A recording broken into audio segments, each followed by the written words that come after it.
And there's intimacy on the radio, and there's naturalness on the radio that can never be replicated on TV. The marvelous resurgence of radio as a political force in this country. News-related radio programming is evolving. There's a huge hole in our dialogue that can be filled by the synthesis of traditional radio and the freedom that comes from a live podcast. You're about to experience Cowboy State Politics live. Here we go.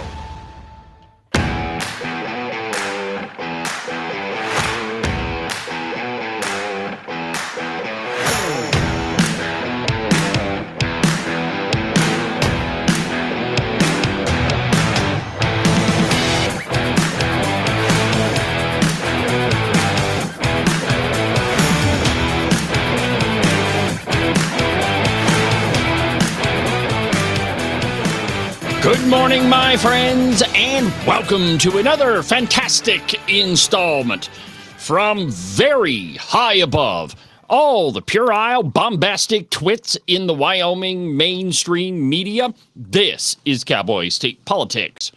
I, of course, am your illustrious host, David Iverson, firmly ensconced behind the silver Cowboy State Politics microphone and broadcasting to you from the base of the Bighorns at the Cowboy State Politics studio in Sheridan, Wyoming. Good morning, my friends, and welcome to the program. Happy Thursday. My friends, I have a great program scheduled for you today. I'm going to play for you the interview with U.S. Representative Harriet Hageman that I did yesterday. We'll probably do that, I don't know, probably at the bottom of the hour, maybe a little bit later. I don't know. I kind of have some stuff I want to get to first. On the schedule today, the House of Representatives is moving to repeal the FACE Act. This is something that I've been talking about for a really long time. The FACE Act is one of those horrendous laws that should have never been passed. And if you're just now joining the program, or if you're unfamiliar with what that is, it's the Freedom to Access Clinical Entrances Act. And the whole idea behind it was, well, you can't prevent people from walking into a clinic. And the reason it was passed is to protect abortion. That is the sole reason for it. And, you can make a lot of arguments as to, in the 1980s and the early 1990s, there were a lot of abortion clinics that were bombed, which is true. That's absolutely true. But that hasn't happened in a really long time. And up until Joe Biden, the FACE Act really hadn't been used at all. And then all of a sudden, they started prosecuting Christians with it. Yeah, people that just pray outside of an abortion clinic who are not really preventing anybody from entering the clinic. They're just praying along the sidewalk or praying out in the parking lot or singing hymns. Well, the truth is the Biden administration used it to the nth degree. There was, I covered the story, this is a while ago, but a lady that was sentenced to 30 years in prison, 30, for singing hymns. Just absolutely incredible. No, excuse me, I was wrong. I'm mixing up two stories. So it was 8 years in prison for singing hymns outside of an abortion clinic. And that's all she was doing. And she got arrested and prosecuted for it. And the Biden DOJ sent her to prison. Well, she's since been given a pardon by President Trump. But it's far past time that the United States Congress moves to repeal the FACE Act. And then there's another country that's been heard from, Bob Costas. I don't really know what Bob Costas knows about politics or anything for that matter. He's long since passed being able to call actually like a credible sports event. And I don't really know why he's speaking out on politics, but there is some amazing audio from him that I've got for you. And we're going to do a little bit of history today. I'm going to explain to you yet again why the private sector always wins, and it always works. There's a great story from history that, interestingly enough, kind of tangentially anyway, involves Wyoming and the railroad. So we're going to do all of that today. But we begin this morning with the repeal of the FACE Act. And this bill has just now gone through the House Judiciary Committee. And it's they voted, and I've got the vote here. Let's see here. There's 25 members on the Judiciary Committee, and I think 13 of them voted to move the bill. But This is from the Federalist, and I quote. The pro-life movement repeatedly warned that the GOP-controlled Congress's failure to repeal the FACE Act would enable future weaponization. 13 of the 25 Republicans of the House Judiciary Committee voted on Tuesday to advance a bill that seeks to repeal a law that the Biden administration weaponized to silence and jail pro-life activists. Every GOP member on the House Judiciary Committee claims to be pro-life in some form or fashion, but as of March, only a handful, most of the bill's co-sponsors, committed publicly to supporting the FACE Act repeal. Now, this is an interesting topic because for as long as Cowboy state politics has been around, I've been speaking out on pro-life issues, why explaining why any argument except being pro-life is absolutely absurd, why it's abhorrent, and why anybody who would claim or argue that it's okay to kill a baby really is pretty repulsive. But as pro-life Christians, we have to continue speaking out about this. Let me just tell you a quick story. The first episode I did about abortion, and I think I prefaced it with a speech from Representative Rachel Rodriguez Williams on the floor of the House. And the episode was called, We All Agree It's a Baby. I think that was the first one. Well, anyway, I was really worried about the backlash that I was going to get on the program because at that time, Cowboy state politics was pretty new and the audience was still growing. And I finally got some sponsors and I was just unjustifiably worried. As it turns out, it turned out to be, there wasn't any backlash at all. But at the time, I was really, really worried. And so I prayed about it. And I decided that I just wasn't going to respond to any comments. So I hit the old publish button on the podcast, and it didn't take any more than 30 minutes for the comments to just start blowing up.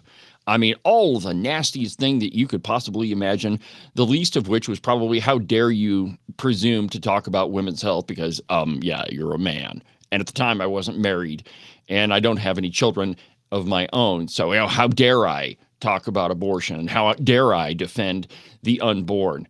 And the funny thing is, though, as it turned out, a lot of people that claimed to be pro-life, and this is the reason why I'm telling you this story, ended up putting some pretty nasty comments on there. So later, I went and talked to a couple of my more conservative friends, Agent 29 and Representative Jennings, and said, man, you got to look at this. Look at all the people that are commenting on this story. And it was lots of people that claimed to be pro-life. And so that's why anytime that I hear, and let's just be honest about what the term pro-life means.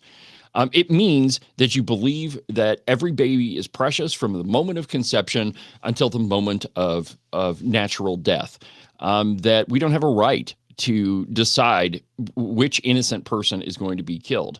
We don't have, even if you're a pregnant woman, you don't have a right to make decisions for, somebody based upon somebody else's guilt or innocence. Abortion is the only thing, the only crime, and it is a crime, by the way. If you're going to prosecute somebody for drunk driving that kills a pregnant woman for 2 crimes and not 1, you're at the very least hypocritical if you don't believe that abortion is killing a baby. But if we're going to be the people that advocate for the life of the unborn, we have to do it all the way. We don't get to say, well, in this case, it might be okay to kill a baby. Now, let me preface this because this argument comes up in the legislature a lot. In that, the exceptions to all of the abortion bills and the recent abortion bills that have been passed in the state of Wyoming. The first one was the trigger bill. That one, and just to kind of refresh your memory, the reason they call it the trigger bill is that if Roe v. Wade were to be overturned, then this bill would take effect and it would effectively outlaw abortion. And it was, and it included those exceptions that are always in there: rape, incest, life of the mother, which all of those are kind of ridiculous anyway. Let me just explain quickly why I say that. So life of the mother. Medical technology has progressed to such a degree that, a woman dying in childbirth is actually kind of rare. Now, I did know somebody a friend of mine, who died in childbirth. So it's not like it doesn't happen. It does. But the truth is, if that situation is occurring, it's not a question of abortion. It's a question of triage, right? The doctor doesn't look at that and say, well, I guess we'll save the baby, or, it just doesn't happen that way. The doctor looks at the situation and says, who do I have the greatest chance of saving? It's triage. So like ectopic pregnancies, that's never going to, turn into a baby anyway. It's an ectopic pregnancy. I mean, that's never going to be an innocent human being. And you can say that I'm hypocritical or whatever, but the truth is that's just not, biologically possible. And then rape, this is kind of a hard one for people, but that would be the only instance where we punish the victim for the crimes of another. We don't do that in our society. We don't punish the victim, and that's exactly what that is. So anyway, all of those exceptions, while I would argue that none of them really apply, and if you're the person that's arguing for them, well, then I question how pro-life you are.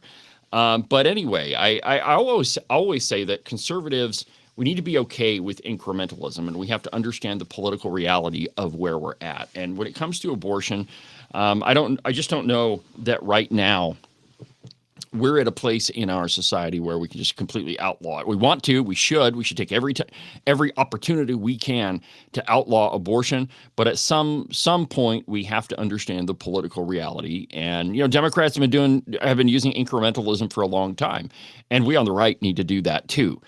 But, we really need to question when somebody says, oh, I'm pro-life, and it doesn't necessarily fit their record.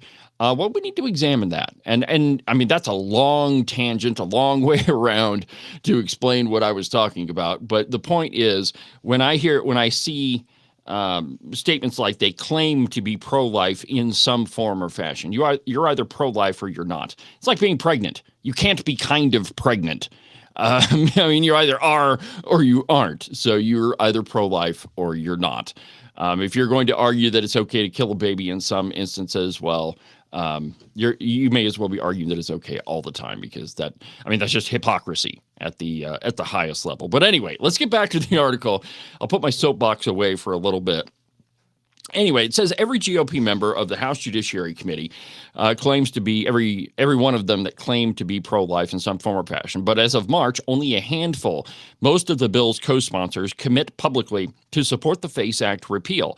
Republican Chip Roy, who introduced the legislation, previously threatened to, quote, file a discharge petition and try to move the bill irrespective of its normal procedures if the GOP didn't act on it soon. So this bill has been filed for a really long time, and leadership in the House just hasn't picked it up for whatever reason or another. And I would say probably because they believe that this is a politically charged topic, and they don't want to get in the middle of it. And they don't want to pay the political price for it. But the truth is, my friends, conservatives, we just need to, if we're going to be the people that claim to want to speak in bold colors, make bold statements, and we have principles, and we don't waver off those principles, then we need to defend them. Stop being wishy-washy. Stop trying to play the middle of the road. There's nothing voters hate more than a politician that's hypocritical.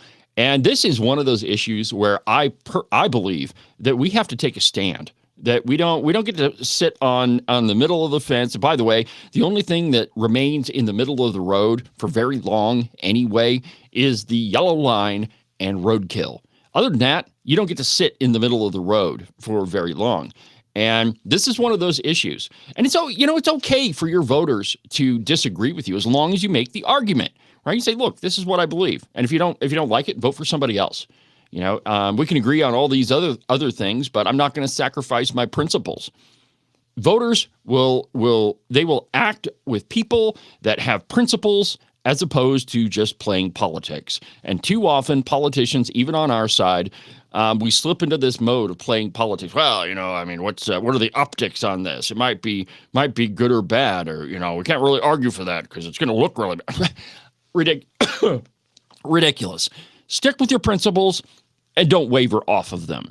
Stop being a hypocrite and just be the rock solid conservative that you claim to be. Anyway, the Republicans' advancement of the FACE Act repeal pushes Congress one step closer to eradicating a law that, despite what FBI former Director Christopher Wray's assertion, targeted people opposed to ending the life in the womb more than 90% of the time. Yeah, I don't believe that that's true at all. Christopher Wray is a liar, and it's a disgrace that he was put in there. That was Donald Trump's pick. But there again, you have to factor in all the deep state Obama, deep state actors that some of whom were in the Obama administration that Trump had in the White House. So it's no big surprise that Christopher Wray got picked. Anyway, crimes such as assault, threats of injury, disorderly conduct, and trespassing are already barred by states and localities. So it was the FACE Act's existence alone that emboldened the Biden regime to bring 55 of its 60 FACE Act prosecutions against Americans who prayed, sang, and evangelized at abortion facilities. President Donald Trump pardoned nearly 24 of the pro-lifers who were targeted by the radical abortion administration that preceded him. Mere days into Trump's second term, U.S. Attorney General Chief of Staff Chad Mizell also issued a memo announcing that the Trump administration's commitment to only use the FACE Act in, quote, extraordinary circumstances or in cases presenting significant aggravating factors. Still quoting, cases not presenting significant aggravating factors can adequately be addressed under state or local law. Additionally, until further notice, no new abortion-related FACE Act actions, criminal or civil, will be permitted without authorization from the Assistant Attorney General for the Civil Rights Division. That was the end of the memo. Thomas More Society Executive Vice President and General Counsel Andrew Bath told the Federalist, however, that the Trump administration's effective de-weaponization of the FACE Act doesn't mean that there's no good reason to repeal it. Well, one thing a lot of people don't realize is that by its own terms, the FACE Act is enforceable by state attorneys general. Bath explained it during the phone interview. So I can give you a bunch of reasons to repeal it. Letitia James, Rob Bonta, Kwame Raoul, Keith Ellison, and we can go on and on and on.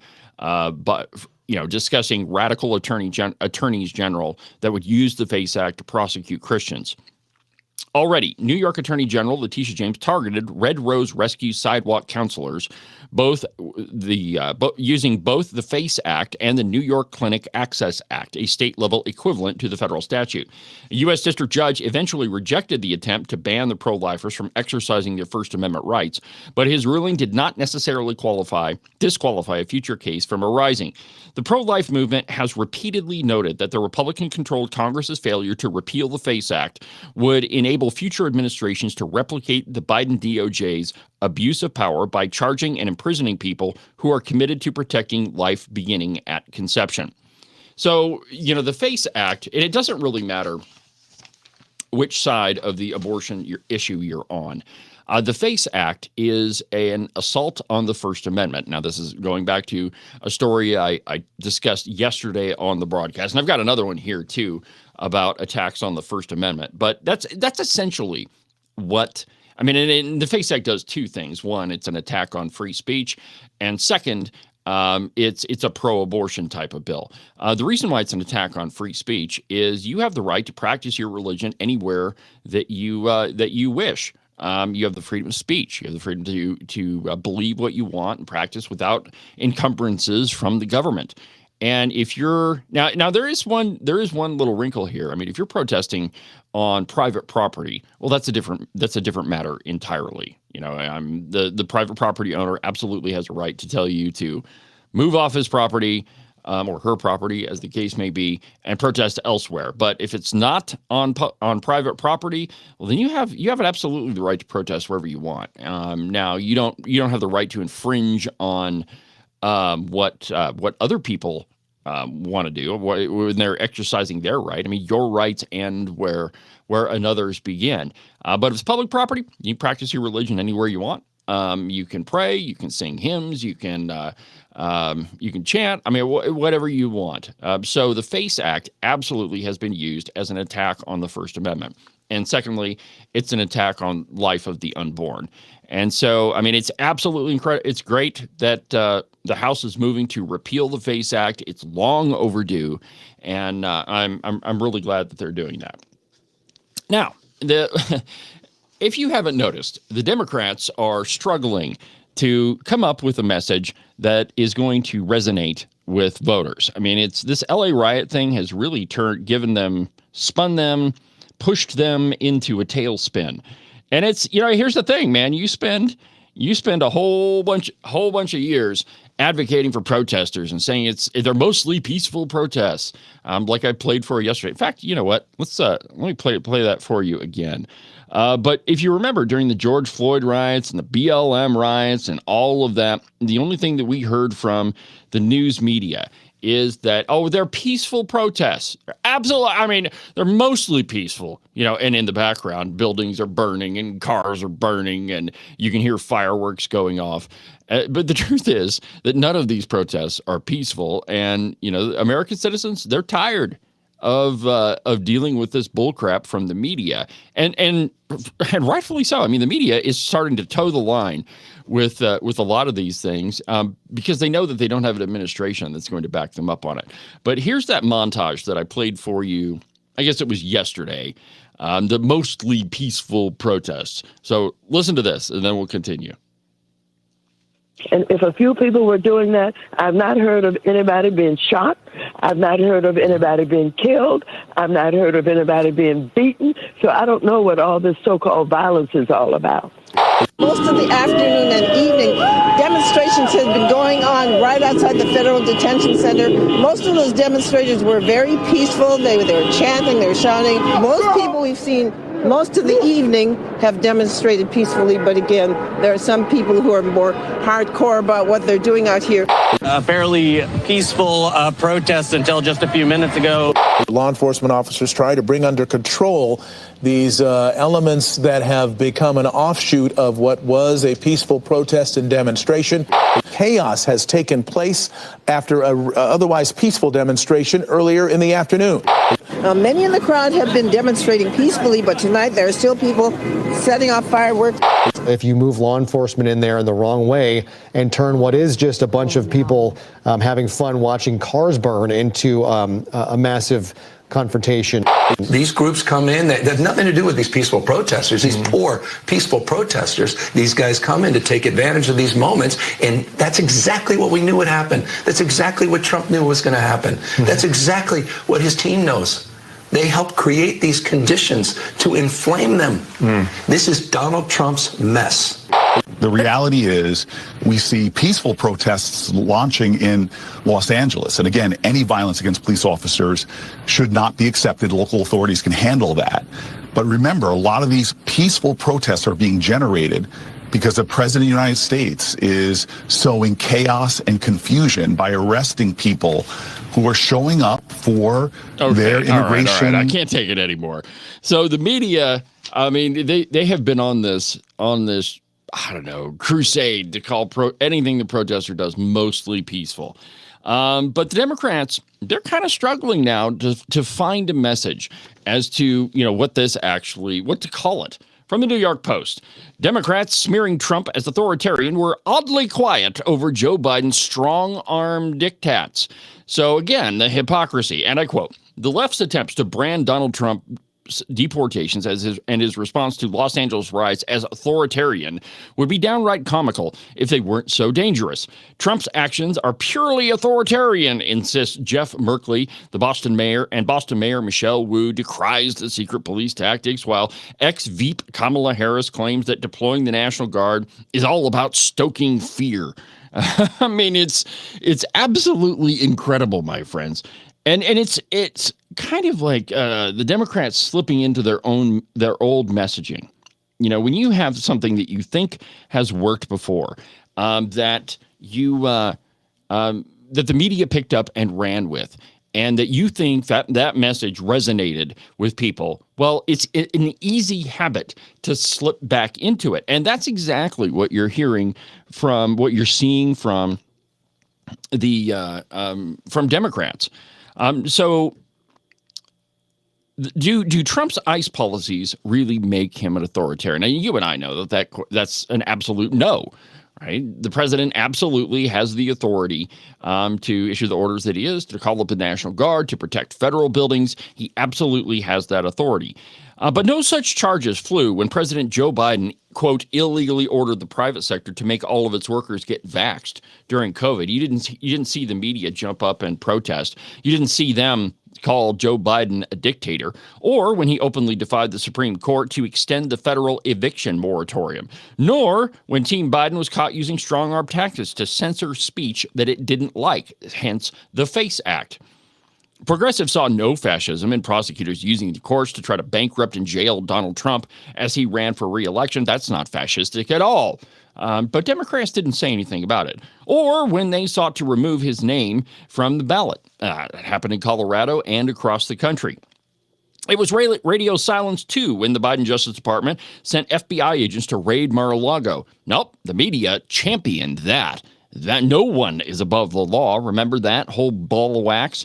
Remember how the media lied and continually lied to you about how that was absolutely upholding the law when the president of the United States, then Joe Biden, was absolutely guilty of doing the exact same thing.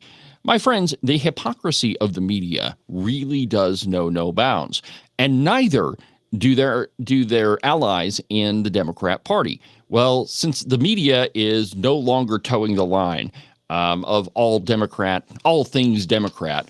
Let's be honest, they're kind of cozying up to Donald Trump, and it's purely self-interest. I mean, they haven't changed their mind about anything. They haven't, magically become conservative.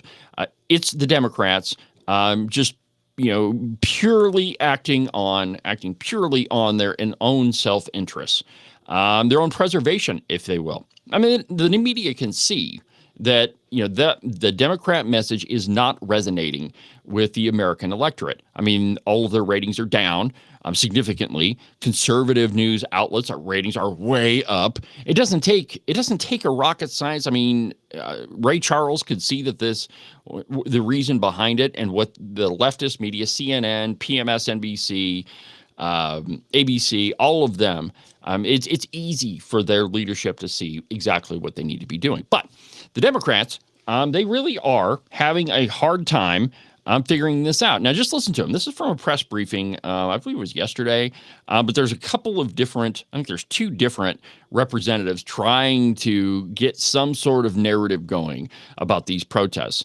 Listen to this, riots, excuse me. They're not protests, they're riots. But listen to this. I'm glad you brought up the burning cars. So yeah, me too. Burning Waymo cars is despicable, and I urge that those folks be prosecuted who engage in that action. The National Guard could have done nothing about it because the unlawful orders they were given say they are to protect federal property, federal buildings, and federal personnel. Yeah. That has nothing to do with Waymo cars. So even if they were right there at the scene, there was literally nothing they could have done without violating their orders. And let's say Marines at the scene. What would you want these Marines to do? Like shoot these people? Yeah. It's ridiculous to have Marines exactly there. Why they're this there. is a law enforcement activity that should be handled by state and local law enforcement, not... Right there. That's the narrative. And it was brought to you by Slick, I don't even know, I was going to say Slick Willie, but his name's not Bill. Slick Gavin Newsom, the Governor Kendall, whatever you want to call him. I got to come up with a fun nickname for him. But anyway, that was the narrative that was started by Gavin Newsom, that this could have been handled using the police. This should have been a police action.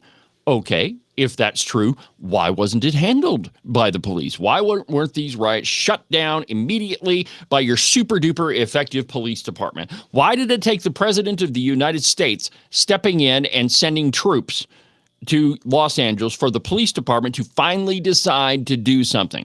Well, that's when the Democrats in California realized that they were losing the narrative, that they were losing the public opinion race, that they had to do something. They couldn't allow their cities to continue to burn. And so now the narrative is, well, it could have been done with a police action. We didn't need the National Guard. We don't need the Marines. We could have done it ourselves, even though a couple of days earlier, the police wasn't doing jack. Let's continue. The United States Marines. They are not trained to do this. No. Thank you. No, not at all. We've seen Democrats give some contradictory views on the LA riots. We have Senator John Fetterman, who has called them anarchy and true chaos. Yep, and we have they are. Congresswoman Maxine Waters, who's denied that any violence has taken place. How would you characterize what we're seeing from these individuals in LA right now with Waymos lit on fire and stores looted and things of that nature? Here's the reality. It's the reality. Local Now, get ready for authorities it. have this under control.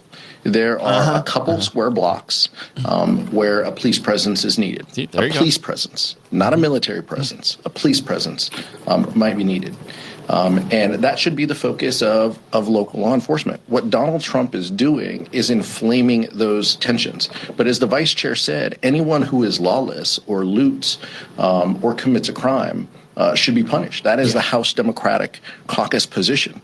What we do believe is in peaceful protest and in people being able to exercise their ability to observe. That's enough of those. But you can tell that they're searching for a message. They're searching for a narrative that is going to resonate with people. And the one that they've decided upon is that, well, the police could have handled this, even though a couple of days earlier, the police weren't handling anything.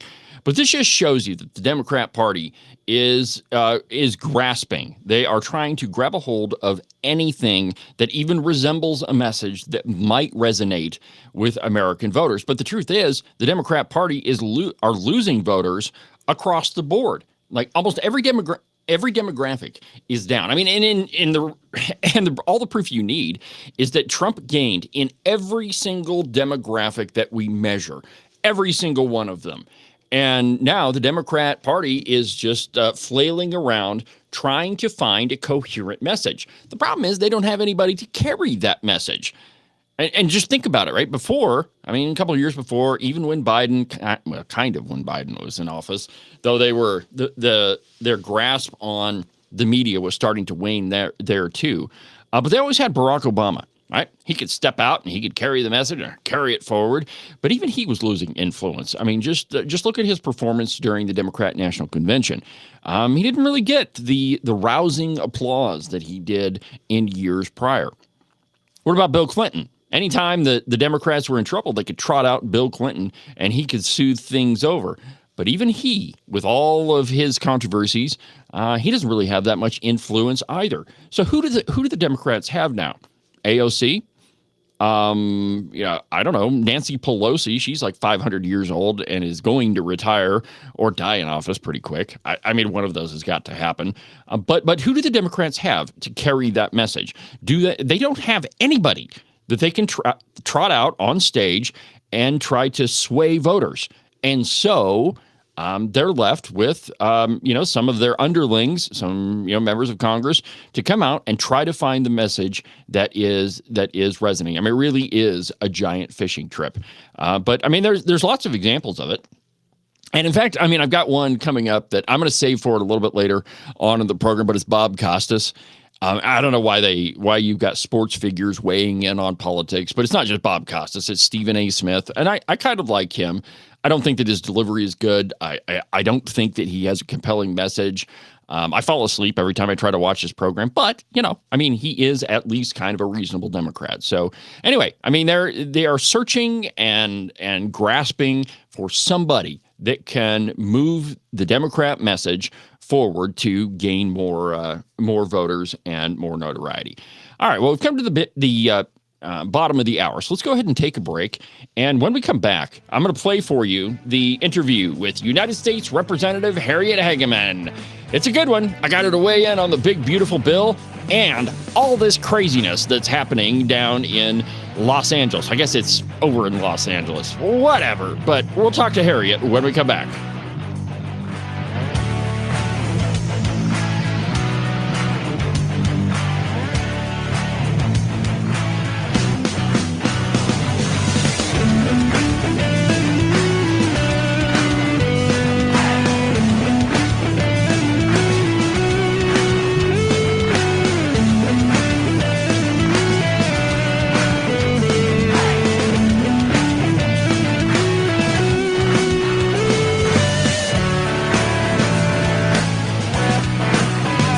It's spring-ish in Wyoming. Well, what that means for the uninitiated is that it's going to be 70 degrees one day and then snow 1.5 feet the next. And really, if you don't like those two options, just wait a little bit. The weather will change. I know, it sounds a little stressful, but really you should put your mind at ease and buy a pair of socks from the Buffalo Wool Company. They'll keep you warm and dry even on the nastiest, coldest spring-ish day, and they'll keep you cool and dry even when it's 75 and sunny. to get you a pair, go to their website, thebuffalowoolco.com. Trust me, you're not going to be disappointed. Are you one of those people that said something like this before Trump became president? I have a house in Spain that is going to be ready right after the election. Siberia, Nova Scotia. I'm definitely moving to Canada. Straight to hell. Iceland. France. Asia's pretty cool. And has the past 5 weeks just been more than you could bear? If that's the case, you have come to the right place. All you need to do is call my friend Rebecca Bextel at Compass Real Estate. She has her fingers on the pulse of the real estate market all across the state of Wyoming. Last year, she sold around $30 million worth of property. Everything from small residential properties all the way up to big giant ranches. So if you've got to get the heck out of Dodge, if you've got to be gone Johnson because you can't stand that Trump is the president, call Rebecca Bextel. Her phone number is 307-699-3519. Let me say that one more time for you in case you missed it. 307-699-3519. I've never felt the freedom like I do. I feel stronger every day, don't you? Well, I can show you how. A new day, a new way. Watch out, I'm only gonna get stronger. A new day, a new way. Watch out, I'm only gonna get stronger. A new day, a new way. Watch out, I'm only gonna get stronger. A new day, a new way. Watch out, I'm only gonna get stronger. I've never felt the freedom like I do. I feel stronger every day. I'm only gonna get stronger. Cowboy State Politics is only going to get stronger. The program is continuing to expand from every county in this state to every state in this nation. You can watch the live program on YouTube, Facebook, X, and on Rumble. Don't forget about the Cowboy State Politics podcast. It's almost like I'm omnipresent, my friend. I mean, not exactly omnipresent, but pretty darn close. Cowboy State Politics most definitely is the #1 podcast in the state of Wyoming. I mean, that's documented. I mean, there's all sorts of lists that you can go look at. Number 35 on FeedSpot's 100 podcasts you need to listen to in 2025, and that's nationally. That's not just in the state of Wyoming. So anyway, welcome back to the program, my friends. I'm glad you're with me. Thank you for listening to the show. I really appreciate it. Oh, by the way, anytime you listen to the podcast or you have an opportunity to rate this program, drop me a 5-star rating. It really helps in all the algorithm stuff to keep Cowboy State Politics up there so we can get our message out. So anyway, if you do that for me, I'd really appreciate it. So yesterday, I did a great interview with U.S. Representative Harriet Hageman.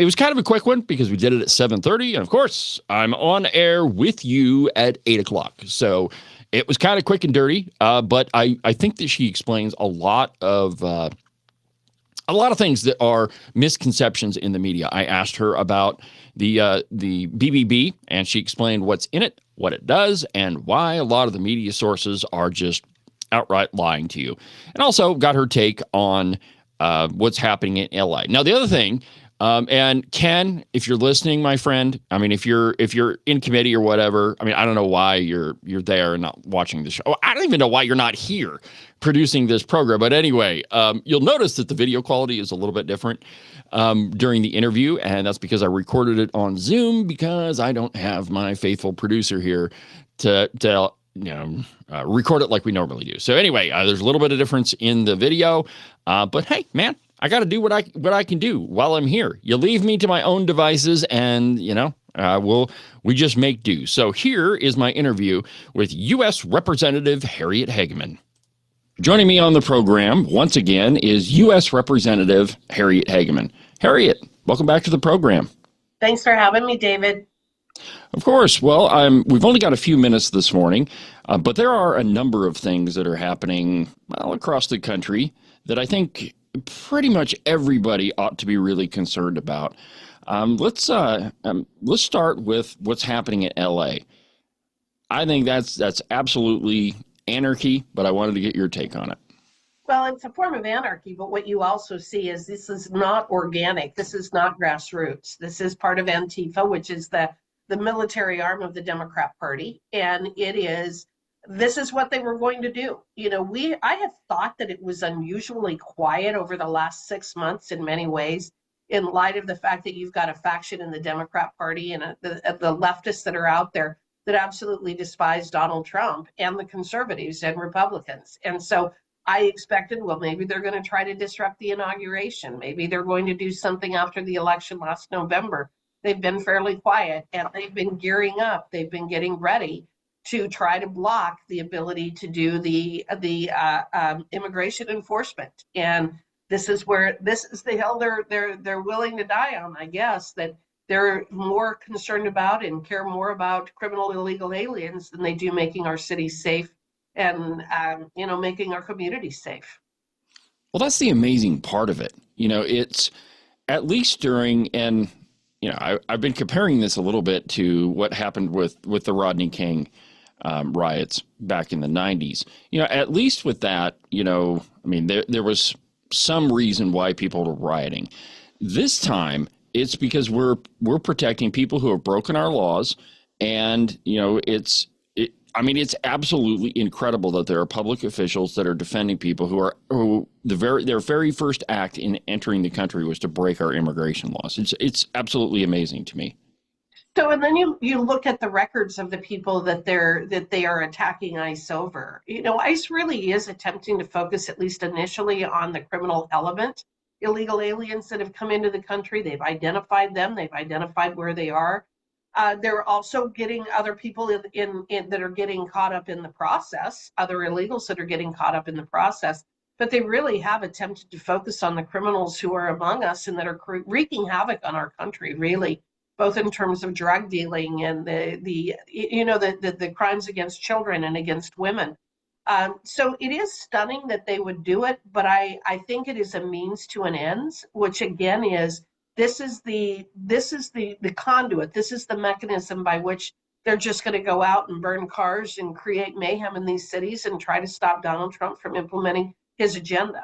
You know, one of the points that I made, I was on C-SPAN yesterday, and I had someone call in and say, well, this didn't get out of control until he started rounding up illegal aliens, or well, they won't call him that until he brought in ICE. And I said, are we really, is it really our position that we have to ask the criminals as to whether we can enforce the law? Because that's really what they're saying, that we have to ask them whether we can enforce our immigration laws. That is required, and it's an absolute absurd position to take. Absolutely. So let me ask you about the response, because I've seen a number of comments online and just different people that clearly don't understand our laws. But Donald Trump has said that he's going to send in the National Guard, and there were, from what I've heard, several hundred U.S. Marines that were sent in to try to restore order. So I guess first is, what's the legal basis by which the president can send in the U.S. military to U.S. soil? I mean, I've heard a lot of stuff about posse comitatus, and since I've got a lawyer on, I thought I should ask you. I don't have a specific reference to a statute, but the courts have clearly held that he has the ability to do that. Where he doesn't have the ability to do it is in Washington, D.C. And so that was why January 6th, he offered to have 10,000 National Guard and troops available for January 6th, 2021, I guess it was. Right. And the mayor and the Speaker of the House rejected it. But he could do it in other cities. He can't do it in Washington, D.C. They rejected it. That was one of the things that somebody called and attacked me yesterday and said, well, he's calling the National Guard in California. Why didn't he do that on January 6th in Washington, D.C.? And the fact is he's prohibited unless the Speaker and the mayor approve it. It's amazing that Nancy Pelosi came out, I guess it was yesterday or maybe the day before, claiming that he didn't authorize any troops for January 6th. I mean, it's like we don't even pay any attention to what the truth is anymore. It just blows my mind. Well, they say that is not my truth. That is the position that they take. And it is more common than you think it is. And it is shocking the number of people who will use that as the excuse. Well, that may be your truth, but it's not mine. And Nancy Pelosi is on record as admitting that she was offered the troops. So yes. I don't know what kind of gaslighting she's attempting to do, other than the fact that they know that the traditional media will run cover for them, I guess I'd say. Probably. Well, let's kind of switch gears a little bit. There's a big piece of legislation that's making its way through Congress, the big, beautiful bill. There's been a lot of what I would characterize as confusion about it. So I guess my first question, Harriet, is that I saw a number of articles saying that it's going to raise the deficit about $3 trillion, that it is this massive spending bill. Is that true? And if not, what does it actually do? It's not a spending bill. It's a bill that is actually going to make it so that we don't have the largest tax increase in the history of the country in December of this year. So all of the tax cuts that went into effect with the first Trump administration are scheduled to go to expire in December, which would be an absolutely enormous tax increase for individuals in our companies, our businesses. So what this does is our bill, the House bill, actually makes those tax cuts permanent so people can keep more of their own money. That's part of why they say that this is deficit spending and adding to the deficit, is that the way that CBO does its scores is if we're allowed to keep more of our own money, they see that as a negative. But the other thing they do is they don't dynamically score. So we know that they were wrong when they initially scored the tax cuts from 2017. The first Trump tax cuts, they said that there was going to be a massive deficit over the next 10 years. In fact, they were wrong by $1.7 trillion. They calculated the cost of that bill by $1.7 trillion. So the CBO is notorious.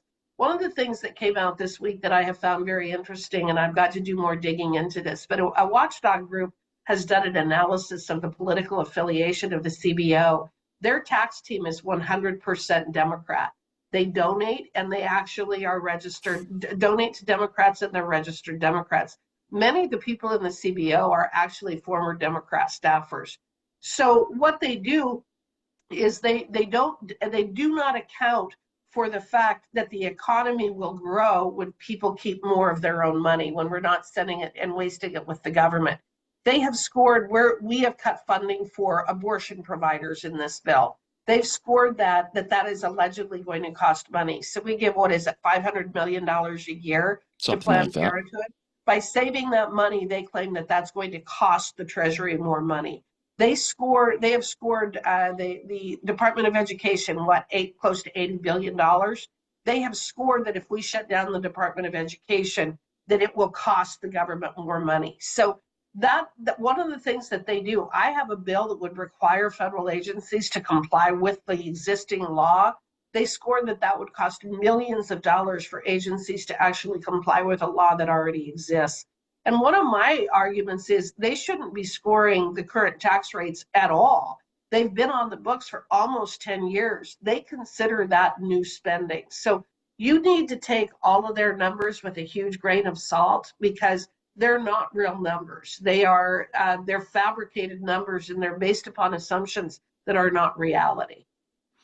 Well, that was my estimation too, because when the BBB first came out, it was either a really great bill that cut taxes and cut spending, and it was fantastic. It was the best bill we've ever seen. And then on the other side, it was, well, it's going to cost us trillions of dollars. And you and I know the truth is probably somewhere in the middle.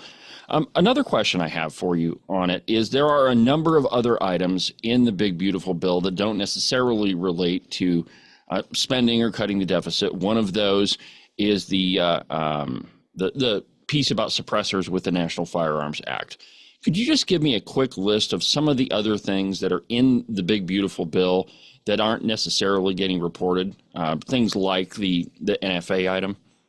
So one of the most important things from the standpoint of Wyoming, and my office has been working on this reconciliation bill for about 8 months now. We started doing this last fall and looking at what we could do with reconciliation and educating ourselves so that we knew what we wanted to do if we took the presidency, the Senate, and the House. So one of the things is when you talk, we often talk about the endangerment finding. That is from 2009. That was an EPA regulation that is basically the basis and foundation for all things global warming and climate change. So your EV mandates, your efforts to get rid of the internal combustion engine, all of the Biden regulations to stop us from having gas stoves and gas water heaters, all of that stuff, all of the global warming stuff, all of the efforts to shut down our coal and energy industry, our reliable and affordable energy industries, all of that comes from the endangerment finding that was issued by the EPA in 2009. But when Biden was in office, they did what was called the Inflation Reduction Act, or the IRA. They did that through reconciliation, and they tried to hardwire the endangerment finding in that IRA, which then made it statutorily based. So they did it through definitions and funding. They tried to hardwire the endangerment findings. So we have been combing through the IRA and other pieces of legislation to make sure that we can identify all of that, scrape it out, and repeal it. So we're getting rid of all of those definitions that are from the IRA that support or that relate to the endangerment finding. We are going to be phasing out a lot of the subsidies and the tax credits that you can get for unreliable and unaffordable energy. So a lot of the Green New Deal is being scraped out and thrown in the dustbin of history, if you will, through this one big beautiful bill. And our office was really instrumental in working with the committees in the House to make sure that we identified every place where those things were so we could repeal those sections. So that's also really important. Another thing is for the House, we have a $1.6 trillion mandatory cut in spending. That's real dollars where that's we are huge. going to. It's huge. It's absolutely huge. The other thing that we're doing is we're trying to put in place work requirements for a category of Medicaid recipients that are the able-bodied adults. Again, going back to the Obama administration, when they did Obamacare, they expanded Medicaid to include able-bodied adults. And then the federal government has reimbursed states at 90% of the costs associated with that. Well, that's what has caused Medicaid to absolutely explode in cost. The federal government, in fact, spends 7 times more money on Medicaid recipients who are able-bodied adults than we spent on your traditional Medicaid recipients. Wow. 7 times. The federal government spends 7 times more on able-bodied adults. So we're going to have work requirements. There are work requirements if you don't have dependents. You're going to have to work or volunteer or be looking for work 80 hours a month, I believe it is. Yeah, 80 hours per month. So we're going to have some work requirements for the able-bodied adults. That saves billions of dollars. Yeah, I mean, all of those things I think are tremendous, but they're also the things that don't get reported in the media. And I think that's a lot of where the confusion surrounding the big beautiful bill is coming from. So the other thing we did is we're reducing the royalty for coal, and we are unleashing our energy industry. We are going to be requiring leasing for both coal and oil and gas, and basically getting rid of the backlog from the Biden administration. And so there are some things from the energy standpoint, also better forest management. We are mandating certain leases for both BLM and Forest Service lands for harvesting of our timber, so that we can start building back our timber companies. So those are all things that we worked on very hard in this office to make sure that they ended up in that bill. I think all those things are tremendous. Well, Harriet, I appreciate you taking the time to sit down and visit with me. Let me know when you'd like to come back on. Of course, you're always welcome here. Thank you, David. We'll talk to you soon. All right. Thank you, Harriet. Bye-bye. So there we go. The interview with U.S. Representative Harriet Hageman. Now, as you heard her mention, there are a number of things in the big beautiful bill that haven't really been reported in the media for obvious reasons, that they're actually good for our country, that there are a number of items that have they should have been on the agenda for a really long time ago. The National Firearms Act thing, I'm a gun nut, so that one always has, since the beginning of the big beautiful bill, has really caught my attention. So anyway, lots of good stuff in there, lots of great information from U.S. Representative Harriet Hageman. So let's go ahead and take another break, and when we come back, we'll go to the phones and we'll continue on with the program. But first, an absolutely outrageous profit timeout. That's right, my friends, somebody's got to pay the bills around this place. But we'll have more when we come back.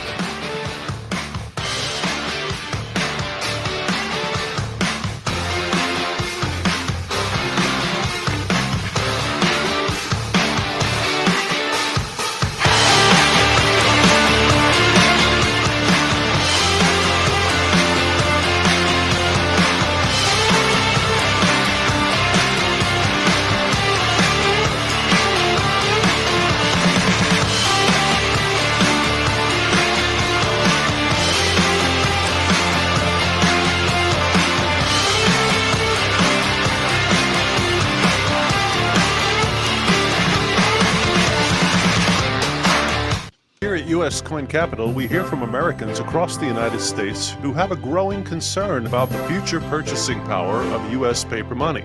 Many Americans are looking for an alternative for long-term capital. For more than 35 years, the people at U.S. Coin Capital have educated American investors on how to properly accumulate United States gold and silver coins. Call us at 1-800-878-2646 or visit us on the web, uscoincapital.com. Make sure that you subscribe and follow the Cowboy State Politics podcast. You can do that from the website, cowboystatepolitics.com, or anywhere that you get your podcasts. That way, you'll make sure that you won't miss a single episode of Cowboy State Politics. Some say standing up for what you believe in is being extreme. Ask any woman in Wyoming. They'll tell you this is called courage. The mainstream media claims that holding the line on important issues is being unreasonable. My mom taught me this is called staying true to our principles. In other places, people argue you always have to compromise to get something done. Here in Wyoming, we know that some things are worth protecting at all costs. Some say it's time we give up on the values that made our state great to accommodate toxic culture. I say it's time to stand tall and protect the values that have served Wyoming well for over 134 years. Join Honor Wyoming as we defend and preserve the Wyoming way of life. Find out how you can make a difference today. Visit honorwyoming.org.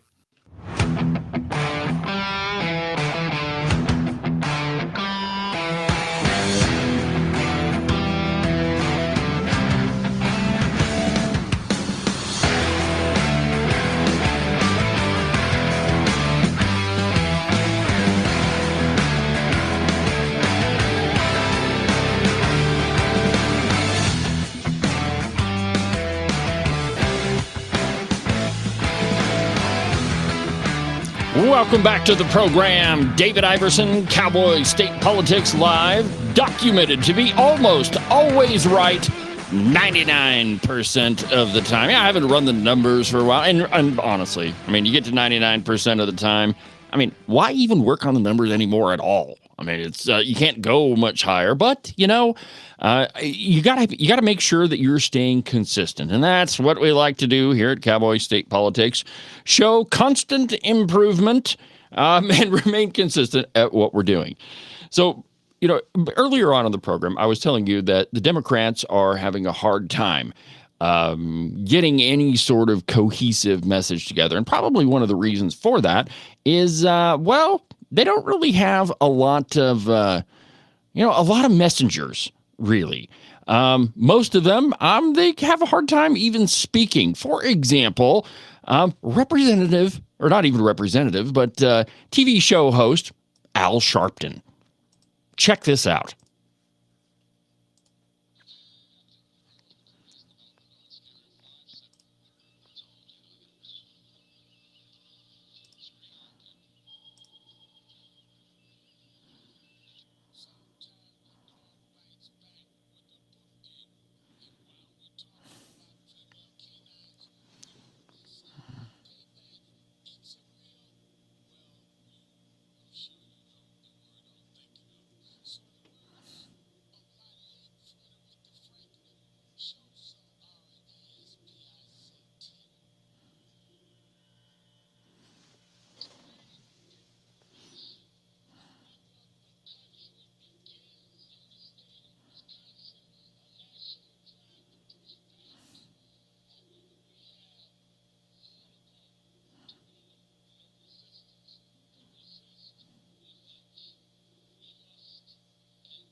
All right, my friends, when you have somebody like Al Sharpton, there we go. Whew.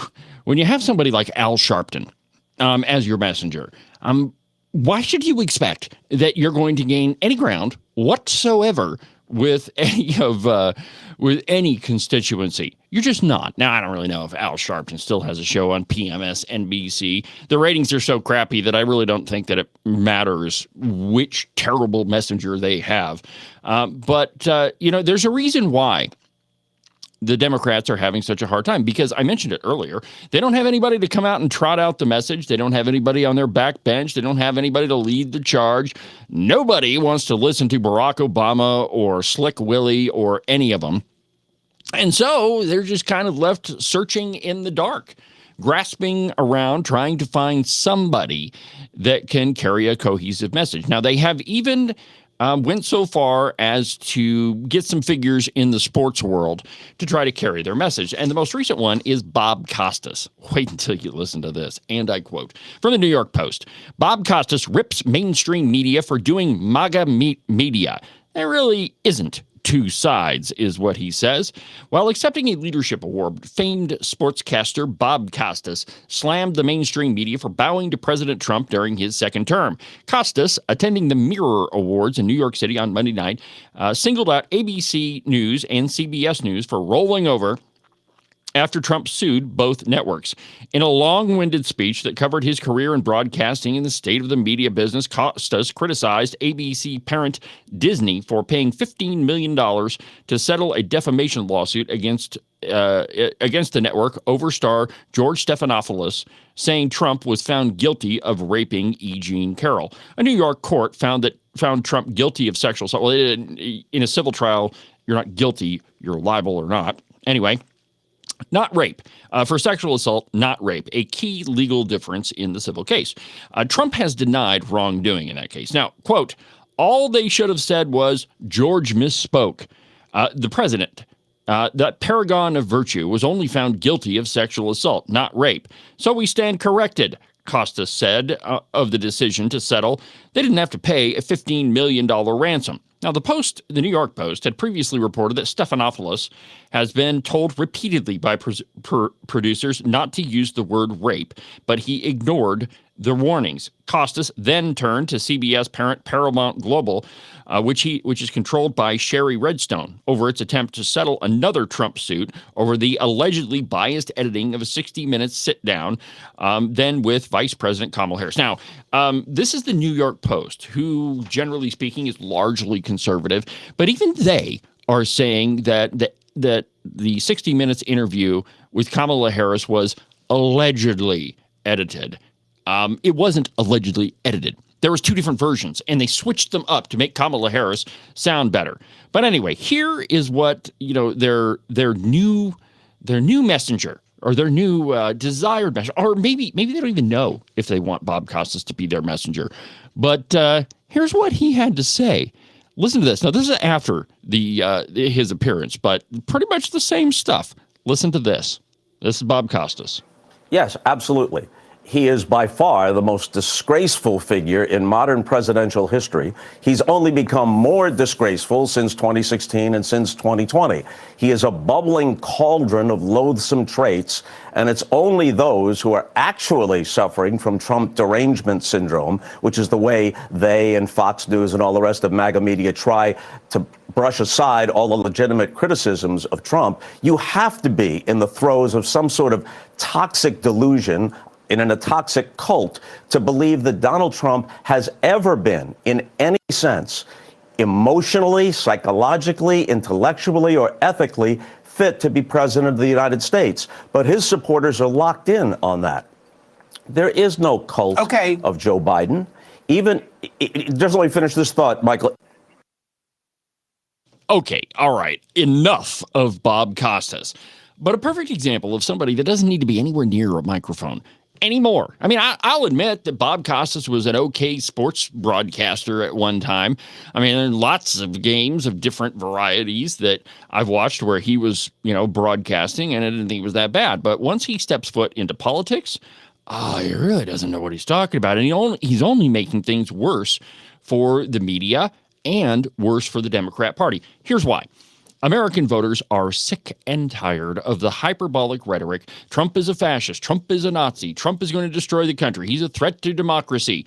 The American people know and saw it firsthand on live TV, the results of those tapes. Now, I'm not saying that some wacko that decided to kill the president was the fault of the media, but you can't deny that they absolutely played into it. Just think about the guy who shot Steve Scalise on the baseball field in Washington, D.C. I mean, a crazed Bernie Sanders supporter.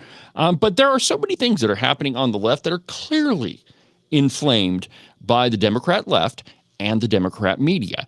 And, you know, to merely assert that, what did Bob Costas call him, a bubbling cauldron? It's hyperbolic rhetoric that doesn't resonate with American citizens. It's not resonating with voters anymore, and that's why Donald Trump gained in just about every constituency that we measure. So anyway, Bob Costas, you need to stick to sports or your villa, go spend your millions of dollars elsewhere.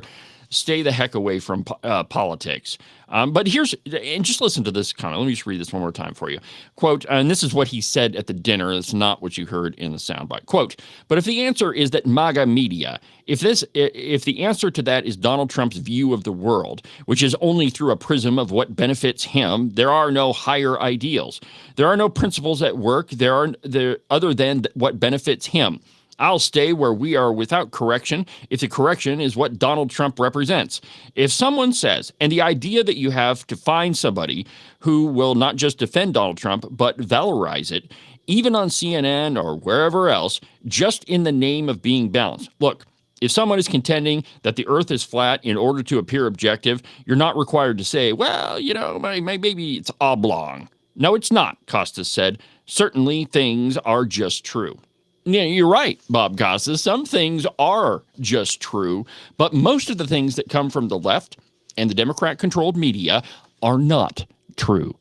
And there's a long list, and I don't know how many montages I've played for you of ridiculous people on the left making outrageous claims about Donald Trump, about Republicans, and about conservatives. And we even see it here in Wyoming. In fact, there was a piece that was put out by Honor Wyoming.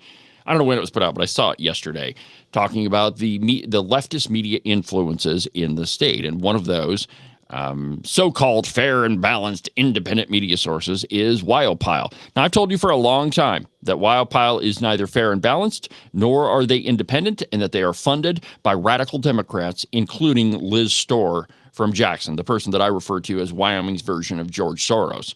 They're not independent, but Honor Wyoming put out what I think is a great article exposing who Wyopile gets a lot of their funding from, and it's an East Coast leftist cause. It's interesting that Wyopile is the very, very outlet that's pushed the narrative that the Freedom Caucus is controlled by these DC influences, which it's really not at all.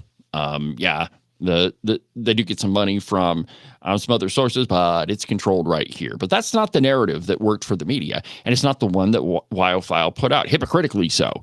So, you know, the media, you have a long way to go. And the sooner you realize it, stop listening to people like Al Sharpton and Bob Costas and all of them. Stop selectively editing interviews. Stop chopping them up to where, you know, you try to make somebody seem smarter than they actually are. It doesn't work. You know, and, you know, as Harriet would say, first of all, it's a red herring. It's stupid as all get out. It is stupid as all get out.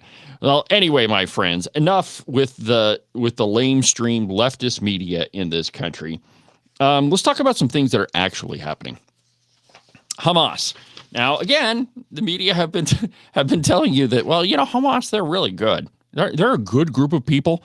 They're just freedom fighters. Just freedom fighters. They just want to get the liberators out, you know, or the occupiers out is what they call them. Well, first of all, Palestine has never been a country. It's still controlled by the state of Israel, and it wasn't until 1985 that the PLO declared its independence. And still, they're not independent anyway, because the country of Israel supports Gaza to a huge amount, all sorts of supplies and plants and water and, I mean, you name it. But most of what you hear coming from the mainstream media, bunch of bull crap. Let me give you some reasons for that. From the Washington Free Beacon, Hamas plans attacks on U.S. aid sites in Gaza. Now, you've been told by the mainstream media that all these folks in Gaza, well, they're starving. It's an occupation. It's a genocide. Israel's killing people. Well, that's true. I mean, it is a war, so yeah, I mean, that happens. But I mean, it's not genocide. It's not starving people. And in war, kind of all bets are off the table. And it was Hamas that killed 1,700 people on October 7th.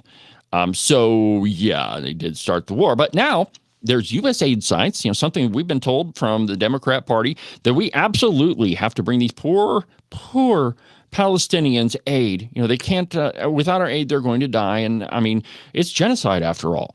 Well, Hamas has decided that they're not going to allow anybody to use any sort of U.S. aid sites. And in fact, they're going to attack them. From the Washington Free Beacon, and I quote, Hamas and its terror affiliates in the Gaza Strip plan to attack American aid distribution centers. Telegram messages confirmed by the senior U.S. officials show, threatening to draw the United States into direct conflict with Palestinian militant factions. And I think I've got a picture of those text messages. Hold on just a second, and I'll find it for you. Let's see here. Where is it? Here we go. If you get my computer to go. All right. Well, anyway, whenever it comes up, I'll show it to you. Here we go. There we go. Okay, let me just share the screen. Like I say, man, without my producer here, it's just hard. Ken, you need to start getting back here and like doing your job. I don't understand what the problem is. Let's see here. Here we go. Allow. There we go. Okay, so this is the text message string that was obtained. And here's what it says. Palestinian resistance factions. American aid distribution centers have become traps targeting our hungry people. Their goal is to end UNRWA's mission and turn the Palestinian cause into a humanitarian one to facilitate forced displacement and ethnic cleansing in Gaza. We call on international legal organizations to prosecute the American security establishment that caused the martyrdom of more than 126 starving citizens due to this siege. On and on and on, my friends. We're not dealing with honest brokers in any way, shape, or form. And in fact, I mean, the messages prove that the Palestinian, the PLO, Hamas, whomever, it's all the same group of people, are absolutely lying to their constituents. But the piece from the Washington Beacon continues. The Palestinian terrorist group claimed that GHF centers established throughout Gaza, quote, have become traps targeting our hungry people. Their goal is to end UNRWA's mission and turn the Palestinian cause into a humanitarian one to facilitate forced displacement and ethnic cleansing in Gaza. They further demanded the resumption of aid distribution through UNRWA and international institutions, given their legal competence and expertise that guarantee the lives and dignity of our people. Israel formally banned UNRWA from operating in January after it became clear that the UN-backed aid organization employed dozens of Hamas terrorists who participated in the October 7th attack and helped keep Israeli hostages hidden in Gaza. The Trump administration supported this move, citing additional evidence showing that Hamas systematically steals supplies and resells them on the black market to generate profits. So we're not dealing with an honest organization, nor are we dealing with a media that even tells you the truth. So anyway, there's some, and I think I've got one more here. Maybe not. Well, down in the stack of stuff here. So Marco Rubio has been traveling. Of course, he's the Secretary of State, so obviously he's traveling. But in a recent piece, and he's defended Israeli officials after 5 Western governments sanctioned them for their extremist rhetoric. Actually, you know what? Before I get into this, if you want to be part of the show, the phone number in the studio is 307-374-8989. If you want to be part of the show, the phone line has been open for a while. But if you want to be part of the show, go ahead and give me a call. 307-374-8989. 307-374-8989. If you want to talk about Israel or the media or what have you, go ahead and give me a call. But here's this piece from the Daily Wire, that there are 5 Western governments that have sanctioned Israeli officials over extremist rhetoric. So not actions, not things they've done, not because of people they've hurt or anything like that. It's their extremist rhetoric. And this is a trend that has been happening the world over. Yesterday, I brought you a piece of about Canadians sentencing a guy to 8 years in prison for jokes, for not doing anything, not hurting anybody, but for violent jokes. He made fun of people, and that deserves a prison sentence. Well, now there are 5 countries, and wait until you hear who these countries are, that are sanctioning Israeli officials for extremist rhetoric. And I quote, Secretary of State Marco Rubio defended Israeli Finance Minister Bezalel Smotrich and Israeli National Security Minister Itamar Gvir on Tuesday after 5 Western governments imposed sanctions on them for their, quote, extremist rhetoric. Here are the countries: Canada, the United Kingdom, Norway, New Zealand, and Austria. They released a joint statement claiming that the officials had, quote, incited extremist violence and serious abuses of Palestinian human rights in Judea and Samaria, also known as the West Bank, and those human rights violations are extremist rhetoric. So it's this dumb idea that because you might say something that offends somebody else, that in some way is violence. The truth is, my friends, with the freedom of speech, which, in all those other countries, you don't have the freedom of speech. In Great Britain, man, if you post a meme that is critical of anybody or anybody takes offense to it, you can go to prison. And it's pretty much the same in all these others. But we're moving to a place where we really do have the thought police. We're just one step away from, George Orwell's 1984 thought police, where you have to use, think right, or whatever the newspeak word was. Wrong think is what you got prosecuted for. Continuing with the piece, quote, these sanctions do not advance U.S.-led efforts to achieve a ceasefire, bring all hostages home, and end the war, Rubio said in a statement. We reject any notion of equivalence.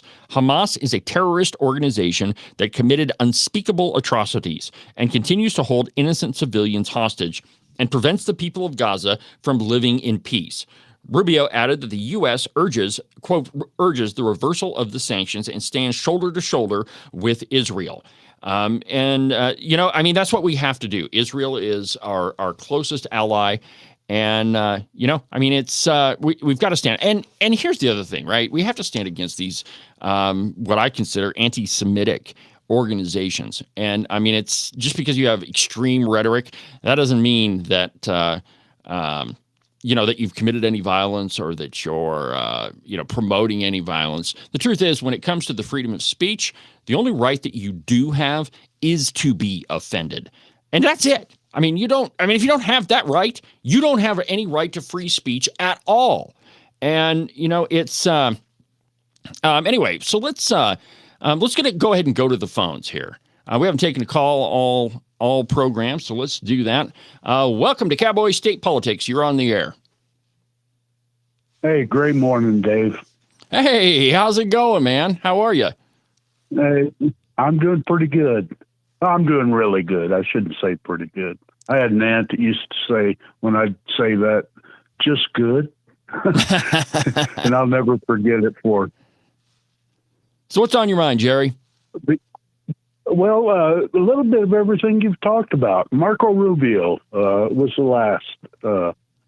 He's been a godsend. Absolutely. The man, he has just amazed me with his right-on, direct truth. And the truth hurts. Absolutely. We've got to speak the truth. And that's, for too long, Jerry, we've had people in elective office that, they just refuse to tell the truth. And, I thank God we've got people like Donald Trump and Marco Rubio in there that, damn the torpedoes, we're going to tell people the truth. That's right. And, nothing against my minister, but, the military, it drilled it in me, that I was old Army, before it was volunteer, but, you'd start whining in their way of thinking, and they'd say, well, you need to go see your minister. You want someone to tell you what you want to hear, then you're in the wrong place. Exactly right. And, what do you make of And it's kind of a silly question because I pretty much already know what your answer is going to be. I guess my question to this is going to be, what do we do? But there's all these countries, across the world that are engaging in an outright attack on the freedom of speech. I mean, I've given you a couple of examples, yesterday and today. This piece, we're talking about 5 countries trying to sanction Israeli officials. What do we do with that? I mean, yeah, we can say, how dare you do that? But I mean, is there anything we can do to get people to stop with this stupid idea that there's extremist rhetoric? The only thing I can think of, and it bears down on me hard a lot, but there's so much chaos, and that's what our media is breeding. That's what these groups that want to sanction free speech want to do. And the truth is our only out. If we can't continue to speak the truth, then we've lost. I absolutely agree. And I think if you look at the history of, socialist regimes, communist regimes, the fascists, the one thing that they can't tolerate or they can't have is any sort of dissension. And, any of those regimes, and I mean, it's all really, the same critter is, if there was any voice of dissension, man, they had to stamp it out. You were going to a re-education camp and, they'd snatch you off the street for even saying something that's wrong. So, this is the history of them. But, I think you're right that the only thing we can do is continue to speak the truth. And thank God we live in a country where we have the right to do that, at least for right now, anyway. And we can be thankful to Donald Trump for a lot of that, because he woke people up. Not to agree with the woke agenda, but people were awakened. Absolutely. And, one of the things I mentioned earlier on in the broadcast is during the last election, Donald Trump gained in every constituency. It doesn't matter what it was. Women, African-American, Latinos, all of them. And so the message that the media is still propagating isn't resonating with people. And so I think you're right, man. We just keep speaking the truth and everything will try to fix itself. And on this Hamas deal, I have a lot of friends that are Jewish, and the Jewish people tend to wear their heart on their sleeves, and some of them are falling for the propaganda that, just because a person has been here for many years, they still broke the law. Yes. And if we're going to have justice for one, we have to have justice for all. And God bless those people. I understand, I even sympathize with some of them, but I'm not going to give on what is right, and neither should they. Well, and a lot of it, and you heard Representative Hageman, I don't know if you saw the interview with her, but one of her points was there are a lot of people that do believe that, well, it's your truth. It's my truth. It's your truth. Everybody's truth is different. Well, that's a ridiculous idea. There's one truth, and we keep speaking it. And if you committed a crime, you deserve to be prosecuted. Period. End of discussion. And that applies to everybody. And the Hageman interview, that was excellent. God, that was. I wanted to call and interrupt you then and just tell her thank you. That was excellent. Yeah, I think we're all very blessed to have Representative Hageman. Talk about somebody that speaks the truth and doesn't really care who she's talking about. That is her, man. Oh, and the Al Sharpton skit that you showed, there was no volume. Oh, not wasn't for there? me anyway. Huh. Well, no, even on the highest setting, I couldn't get any sound. All right. Well, I will thank you for letting me know. I'll go back and check it after the broadcast and figure out what I did wrong. I don't have Agent 29 here with me, so kind of just flying by the seat of my pants.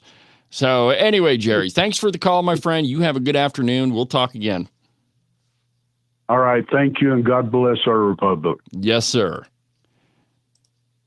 All right. If you want to be part of the show, the phone number here in the studio is 307-374-8989, 307-374-8989. If you want to be part of the program, go ahead and give me a call and whatever's on your mind. So our pal Jerry in Rock Springs is absolutely correct. You know, we have got to stand for free speech. People absolutely have to have the First Amendment right. That's the only thing that sometimes separates us from the rest of the world, is that we speak the truth. And you've got a giant media establishment that, they don't want to speak the truth at all, ever. And they pretty much lie to you the entire time, whether it's Bob Costas or Al Sharpton or whatever. Those folks, man. But I promised you that we were going to get to a little bit of history, and we've got about, let's go ahead and take our third break. And when we come back, I'm going to tell you about a guy who became a gajillionaire and didn't do it with the federal government. In fact, refused most grants. And while all of his competitors were sucking up tax dollars, he didn't do that. And he was able to accomplish something pretty tremendous. And it's one thing that you see just about every day that's still in existence. A little thing called a railroad. But I'll tell you about that when we come back.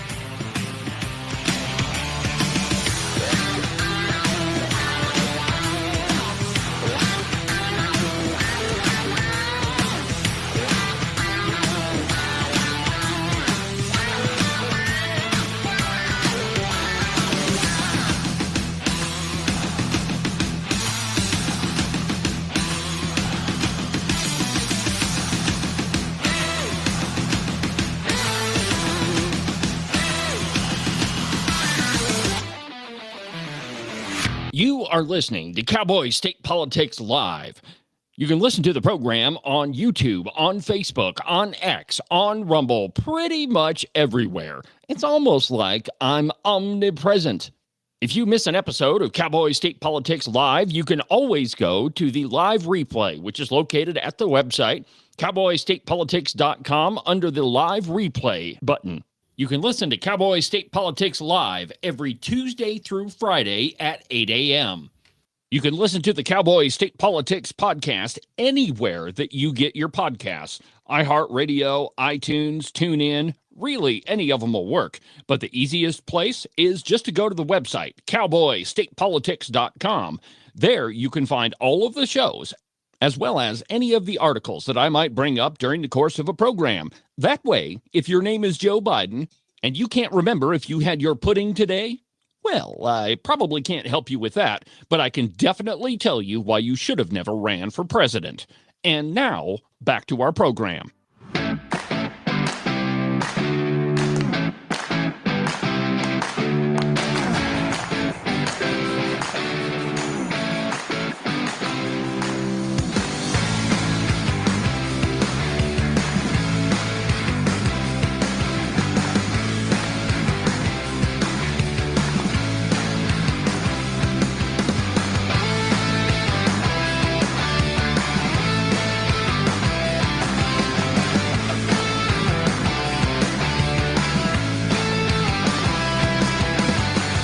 Welcome back to the program, Cowboy State Politics Live. Rolling through another busy broadcast day. I'm your host, David Iverson, doing what I was born to do with talent given to me by God himself.